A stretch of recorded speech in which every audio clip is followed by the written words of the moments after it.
हाय दोस्तों, आज की कहानी है अच्छा डॉक्टर बनना था ना कि प्रेमी। कहानी अगर पसंद आए तो वीडियो को लाइक और सब्सक्राइब जरूर करना। रक्षित अपने असफल प्यार के कारण डिप्रेशन का शिकार हो गया, पर कैसे उसे दोस्त काव्य ने उसे गहरे भंवर से निकाला। एक हार्ड केयर हॉस्पिटल के शुभ आरंभ का आमंत्रण कार्ड कोरियर से आया था। मानसी ने पढ़कर उसे काव्य के हाथ में दे दिया। काव्य ने उसे पढ़ना शुरू किया और अतीत में खोता चला गया। उसने रक्षित का दरवाजा खटखटाया। वह उसका बचपन का दोस्त था। बाद में दोनों कॉलेज अलग अलग होने के कारण बहुत ही मुश्किल से मिलते थे। काव्य इंजीनियरिंग कर रहा था और रक्षित डॉक्टरी की पढ़ाई। आज काव्य अपने मामा के यहाँ शादी में अहमदाबाद आया हुआ था, तो सोचा कि अपने खास दोस्त रक्षित से मिल लूं, क्योंकि शादी का फंक्शन शाम को होना था। अभी दोपहर के 3 से 4 घंटे दोस्त के साथ गुजार लूं। जी भर कर मस्ती करेंगे और ढेर सारी बातें करेंगे। वह रक्षित को सरप्राइज देना चाहता था। उसके पास रक्षित का पता था, क्योंकि अभी उसने पिछले महीने ही इसी पते पर रक्षित के बर्थडे पर गिफ्ट भेजा था। दरवाज़ा 2 मिनट बाद खुला। उसे आश्चर्य हुआ, पर उससे ज़्यादा आश्चर्य रक्षित को देखकर हुआ। रक्षित की दाढ़ी बहुत बड़ी हुई थी, आंखें धंसी हुई थी, जैसे काफ़ी दिनों से सोया ना हो। कपड़े जैसे 2 से 3 दिनों से बदले ना हो, मतलब वह नहलाया भी नहीं था। उसके शरीर से हल्की हल्की बदबू आ रही थी। फिर भी काव्य दोस्त से मिलने की खुशी में उससे लिपट गया, पर सामने से कोई खास उत्साह नहीं आया। क्या बात है भाई, तबीयत तो ठीक है ना? उसे आश्चर्य हुआ रक्षित के व्यवहार से, क्योंकि रक्षित हमेशा काव्य को देखते ही चिपक जाता था। अरे काव्य, तुम यहाँ, चलो अंदर आओ, उसने जैसे अनमने भाव से कहा। स्टूडेंट रूप की हालत वैसे ही हमेशा खराब ही होती है, पर रक्षित के रूप की हालत देखकर लगता था जैसे 1 साल से कमरा बंद हो, सफाई हुए महीनों हो गए हो।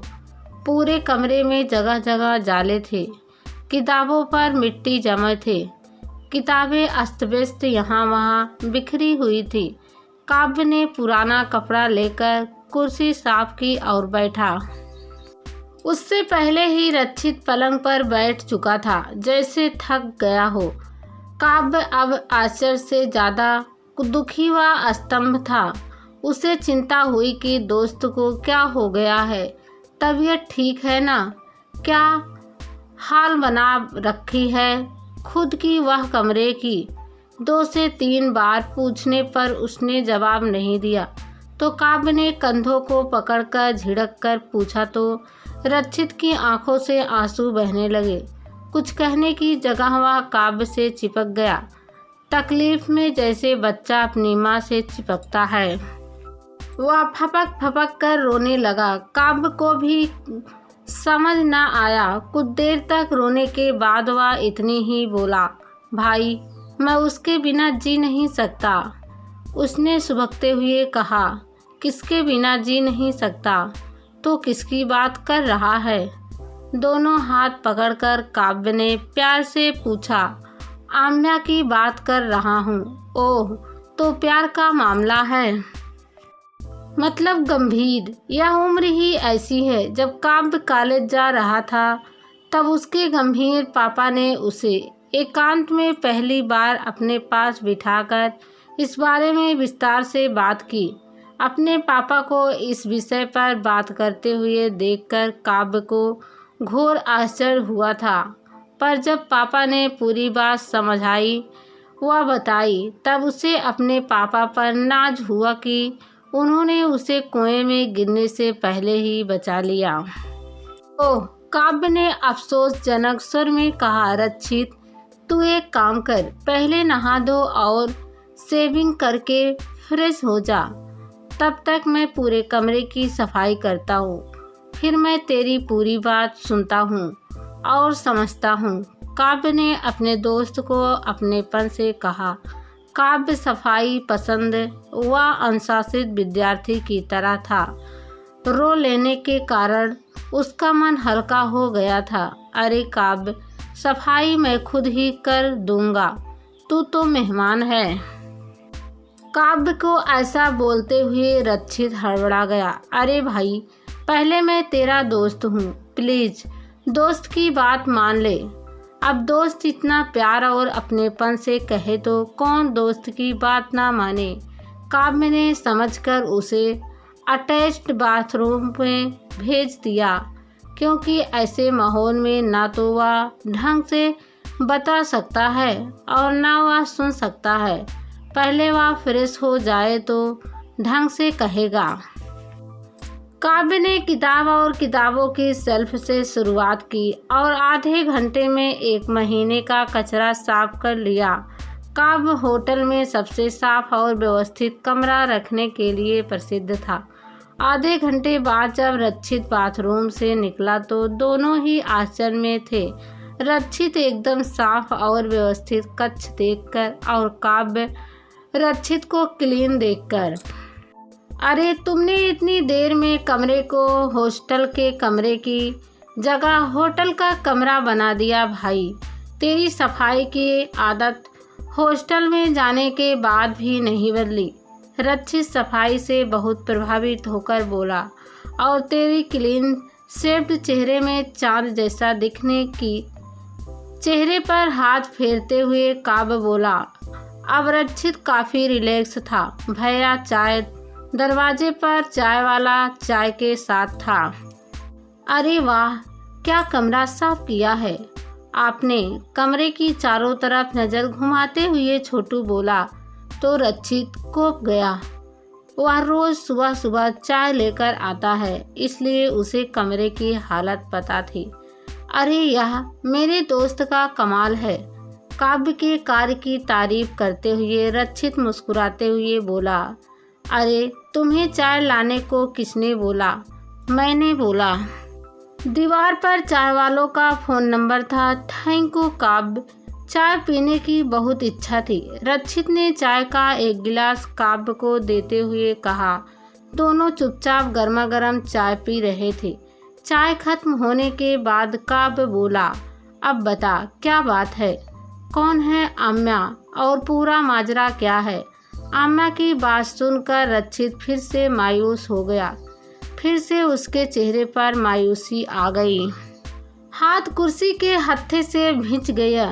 मैं आम्या से लगभग 1 साल पहले मिला था। वह मेरी क्लासमेट लवकुश की मित्र थी। लवकुश की बर्थडे पार्टी में हम पहली बार मिले थे।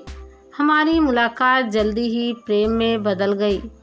वह MBA कर रही थी और बहुत ही खूबसूरत थी। मैं सोच भी नहीं सकता था कि कॉलेज में मेरी इतनी सारी लड़कियों से दोस्ती थी, पर क्यों मुझे आम्या ही पसंद आई। मुझे उससे प्यार हो गया। शायद वह समय का खेल था। हम लगभग रोज़ ही मिलते थे। मेरी फाइनल MBBS की परीक्षा के दौरान भी मुझ में उसकी दीवानगी छाई हुई थी। वह भी मेरे प्यार में डूबी हुई थी। मैं अभी तक प्यार मोहब्बत को फिल्मों व कहानियों में गढ़ी गई फंसाती समझा था, जिसे काल्पनिकता देकर लेखक बढ़ा चढ़ाकर पेश करते हैं। पर अब मेरी हालत भी वैसे ही हो गई। मैंने तो अपना पूरा जीवन उसके साथ बिताने का मन ही मन फैसला कर लिया था और आम्या की ओर से भी यही समझता था। मुझ में भी कुछ कमी नहीं थी। मुझ में एक परफेक्ट शादी के लिए पसंद करने के लिए सारे गुण थे। तो फिर क्या हुआ दोस्त? काव्या ने उत्सुकता से पूछा। मेरी MBBS की पढ़ाई पूरी हो गई थी और मैं हृदय रोग विशेषज्ञ बनने के लिए आगे की तैयारी के लिए पढ़ाई कर रहा था। एक दिन उसने मुझसे कहा, सुनो पापा तुमसे मिलना चाहते हैं। वह खुश और उत्साहित थी। क्यों? मुझे जिज्ञासा हुई। हम दोनों की शादी के सिलसिले में। उसने जैसे रहस्य खोलते हुए कहा, शादी? वह भी इतनी जल्दी? मैंने हैरानगी से कहा। मैं अम्मा को चाहता था, पर अभी शादी के लिए विचार भी नहीं किया था। हाँ, मेरे दादाजी की जिद है कि मेरे व मेरी छोटी बहन की शादी जल्दी से करें। अम्मा ने शादी की जल्दबाजी का कारण बताया और जैसी शांति से बता रही थी, उससे तो ऐसा लगा कि उसे भी जल्दी शादी होने में आपत्ति नहीं है। अभी इतनी जल्दी यह संभव नहीं है। मेरा सपना हृदय रोग विशेषज्ञ बनने का है और मैं अपना सारा ध्यान अपनी पढ़ाई में ही लगाना चाहता हूँ। मैंने उसे अपने सपने के बारे में और अभी शादी नहीं कर सकता यह समझाया। उसके लिए 2 से 3 साल और रुक जाओ, फिर हम दोनों जिंदगी भर एक दूसरे के हो जाएंगे।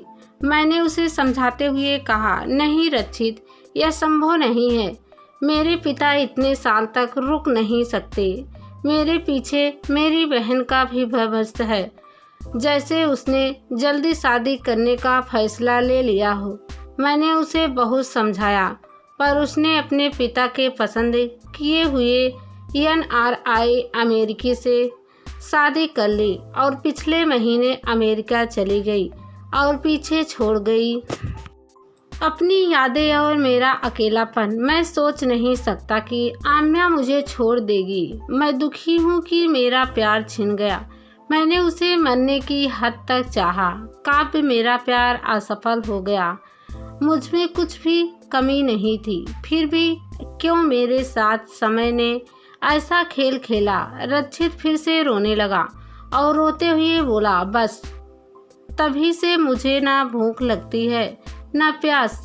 1 महीने से मैंने एक अक्षर की भी पढ़ाई नहीं की है। मेरा अभी विशेषज्ञ प्रवेश परीक्षा का अगले महीने ही एग्जाम है।